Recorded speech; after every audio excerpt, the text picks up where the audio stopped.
Página 1. 17 contradicciones y el fin del capitalismo, David Harvey, 2014. David Harvey, autor de El enigma del capital, enseña antropología en la Escuela de Postgrado de la Universidad de la Ciudad de Nueva York. Más de 2 millones de personas han descargado su curso sobre el capital de Marx. El profesor David Harvey utiliza la teoría marxista y detalla 17 contradicciones inherentes al capitalismo. Señala los defectos del sistema económico actual y brinda una perspectiva refrescante. Muchos académicos, comentaristas de los medios de comunicación, economistas y políticos rechazan cualquier crítica al capitalismo, pero, dice Harvey, deberían considerar las burbujas del mercado, la desigualdad económica y las recesiones que causan trastornos financieros y guerras económicas. Las contradicciones de Harvey se leen más como descripciones que como contrastes literales, pero el autor plantea dilemas interesantes. Siempre neutral desde el punto de vista político, Get Abstract recomienda este libro a los que quieran discutir los problemas y las posibilidades del capitalismo. Prólogo. La crisis del capitalismo que toca ahora. Las crisis son esenciales para la reproducción del capitalismo y en ellas sus desequilibrios son confrontados, remodelados y reorganizados para crear una nueva versión de su núcleo dinámico. Mucho es lo que se derriba y se desecha para hacer sitio a lo nuevo. Los espacios que fueron productivos se convierten en eriales industriales, las viejas fábricas se derriban o se reconvierten para nuevos usos, los barrios obreros se gentrifican. La gentrificación sucede cuando un proceso de renovación y reconstrucción urbana se acompaña de un flujo de personas de clase media o alta que suele desplazar a los habitantes más pobres de las áreas de intervención. La gentrificación comienza cuando un grupo de personas de un cierto nivel económico descubren un barrio de gente pobre que, a pesar de estar degradado y depreciado comercialmente, ofrece una buena relación entre la calidad y el precio y deciden instalarse en él, aprovechando las oportunidades de compras de los precios. Estos barrios suelen estar situados cerca del centro de la ciudad o contar con determinadas ventajas, como el estar situados cerca de polos de empleo, etc. En otros lugares, las pequeñas granjas y las explotaciones campesinas son desplazadas por la agricultura industrial a gran escala o por nuevas e impolutas fábricas. Los parques empresariales, los laboratorios de I+D y los centros de distribución y almacenaje al por mayor se extienden por todas partes mezclándose con las urbanizaciones periféricas conectadas por autopistas con enlaces en forma de trébol. Los centros metropolitanos compiten por la altura y el glamour de sus torres de oficinas y de sus edificios culturales icónicos, los megacentros comerciales proliferan a discreción tanto en la ciudad como en los barrios periféricos, algunos incluso con aeropuerto incorporado por el que pasan sin cesar hordas de turistas y ejecutivos en un mundo ineluctablemente cosmopolita. Los campos de golf y las urbanizaciones cerradas, que comenzaron en Estados Unidos, pueden verse ahora en China, Chile e India, en marcado contraste con los extensos asentamientos ocupados ilegalmente y autoconstruidos por sus moradores oficialmente denominados slums, áreas urbanas hiperdegradadas, favelas o barrios pobres.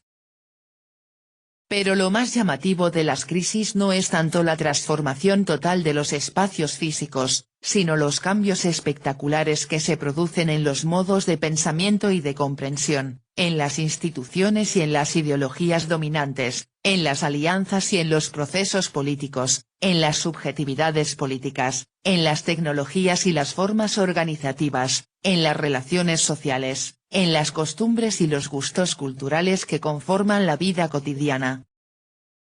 Las crisis sacuden hasta la médula nuestras concepciones mentales y nuestra posición en el mundo.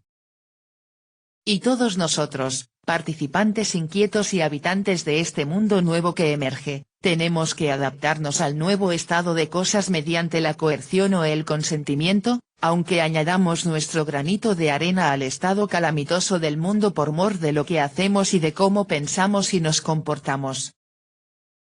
En medio de una crisis es difícil prever dónde puede estar la salida. Las crisis no son acontecimientos sencillos. Aunque tengan sus detonantes evidentes, los cambios tectónicos que representan tardan muchos años en materializarse. La crisis arrastrada durante tanto tiempo que comenzó con el desplome de la bolsa de 1929, no se resolvió definitivamente hasta la década de 1950, después de que el mundo pasara por la depresión de la década de 1930 y la guerra global de la de 1940. De igual manera, la crisis de la que advirtió la turbulencia en los mercados de divisas internacionales en los últimos años de la década de 1960 y los acontecimientos de 1968 en las calles de muchas ciudades, de París y Chicago a Ciudad de México y Bangkok, no se solucionó hasta mediados de la década de 1980, después de haber pasado, a principios de la de 1970, por el colapso del sistema monetario internacional establecido en 1944 en Bretton Woods, por una década turbulenta de luchas laborales, la de 1970, y por el ascenso y la consolidación de las políticas del neoliberalismo bajo la égida de Reagan, Thatcher, Kohl, Pinochet y finalmente Deng en China. A posteriori no es difícil detectar numerosas señales que preceden a los problemas mucho antes de que la crisis explote ante nuestros ojos y se haga pública. Por ejemplo, las crecientes desigualdades en términos de riqueza monetaria y de renta de la década de 1920 y la burbuja de los activos del mercado inmobiliario, que explotó en 1928 en Estados Unidos, presagiaban el colapso de 1929. De hecho, la forma de salir de una crisis contiene en sí misma las raíces de la siguiente crisis.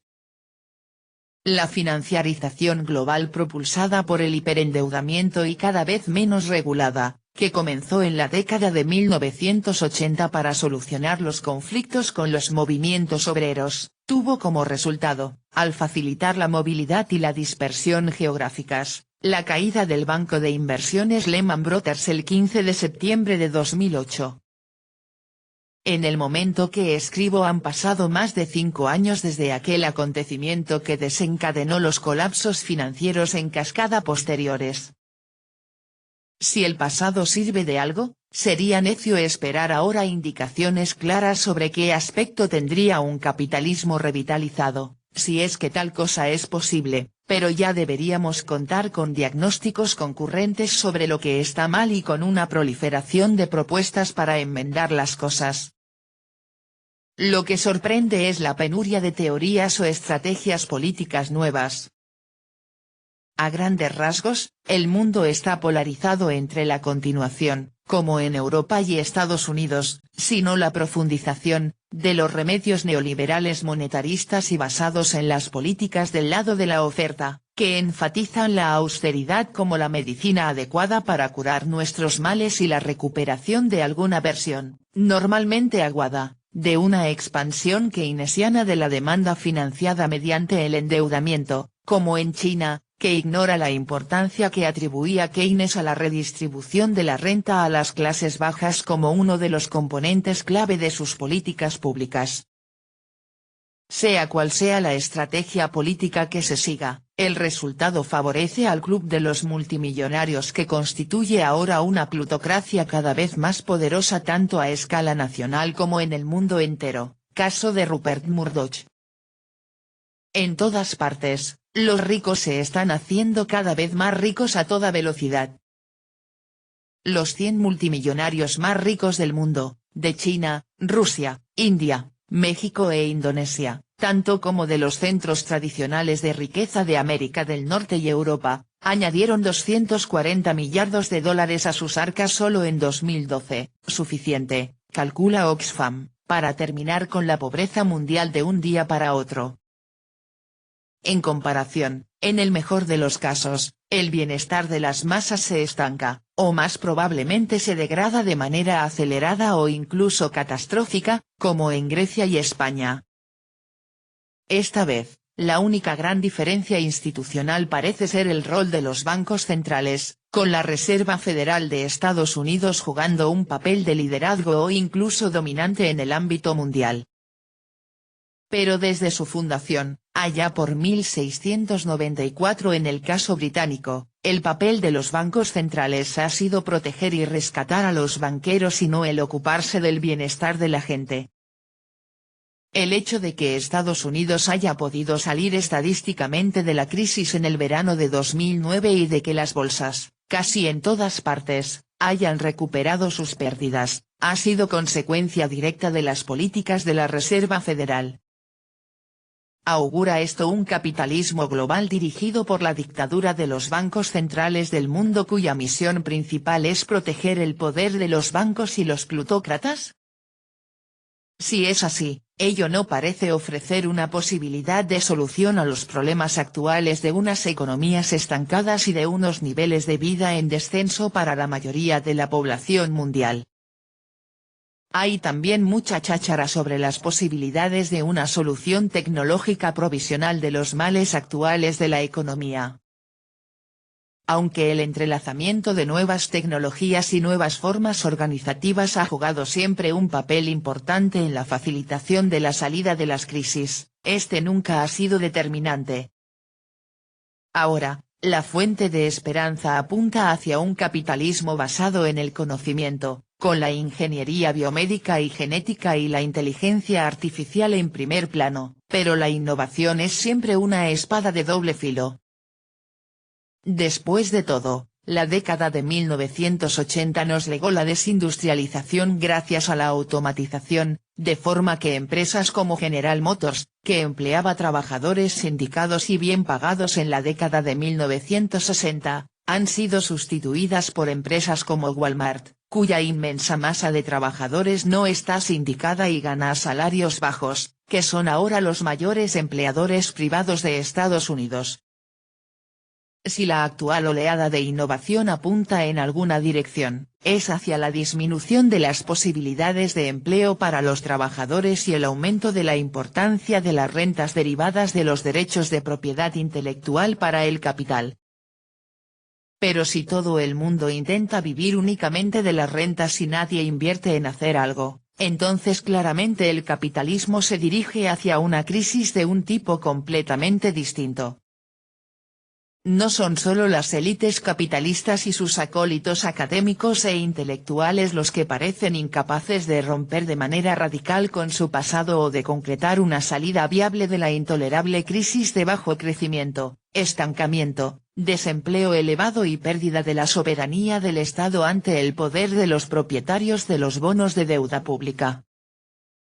Las fuerzas de la izquierda tradicional, partidos políticos y sindicatos, son claramente incapaces de organizar una oposición sólida contra el poder del capital. Han sido derrotadas tras 30 años de ataques ideológicos y políticos por parte de la derecha, mientras el socialismo democrático está desacreditado. El colapso estigmatizado del comunismo realmente existente y la muerte del marxismo después de 1989 pusieron las cosas peor todavía. Lo que queda de la izquierda radical actúa ahora mayoritariamente fuera de los canales de la oposición organizada o institucional, esperando que las acciones a pequeña escala y el activismo local puedan a la larga converger en algún tipo de gran alternativa satisfactoria. Esta izquierda, que por extraño que parezca acoge una ética de antiestatismo libertaria e incluso neoliberal, está alimentada intelectualmente por pensadores como Michel Foucault y todos los que han vuelto a juntar los fragmentos posmodernos bajo el estandarte de un postestructuralismo en gran medida incomprensible que favorece las políticas identitarias y se abstiene de los análisis de clase. Los puntos de vista y acciones autónomos, anarquistas y localistas abundan por doquier, pero dado que esta izquierda quiere cambiar el mundo sin tomar el poder, la clase capitalista plutócrata, cada vez más consolidada, se mantiene sin que se desafíe su capacidad de dominar el mundo ilimitadamente. Esta nueva clase gobernante se apoya en un estado de seguridad y vigilancia que no duda en la utilización de sus poderes de policía para aplastar cualquier tipo de disidencia en nombre de la lucha antiterrorista. Este libro está escrito en este contexto. El planteamiento que he adoptado es bastante poco convencional, ya que sigue el método marxista, pero no necesariamente sus prescripciones, y es de temer que los lectores desistan por ello de seguir resueltamente los razonamientos que aquí se exponen. Pero es evidente que necesitamos algo diferente en cuanto a métodos de investigación y concepciones mentales en estos tiempos intelectualmente estériles si deseamos escapar del paréntesis actual en el que se hallan inmersos el pensamiento económico, la aplicación de las políticas públicas y la política tout court. Después de todo, es evidente que el motor económico del capitalismo está pasando por dificultades graves. Avanza a bandazos entre chisporroteos que amenazan con una parada en seco o explosiones episódicas sin previo aviso aquí y allá. Las señales de peligro aparecen a cada paso junto con los pronósticos de una vida plena para todos en algún punto del camino. Nadie parece comprender de manera coherente el cómo, no digamos ya el porqué, de que el capitalismo esté en un momento tan malo. Pero siempre ha sido así.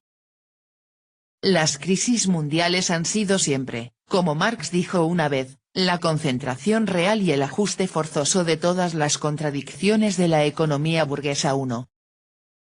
Desentrañar esas contradicciones debería revelarnos mucho sobre los problemas económicos que tanto nos aquejan. Con toda seguridad merece la pena intentarlo en serio.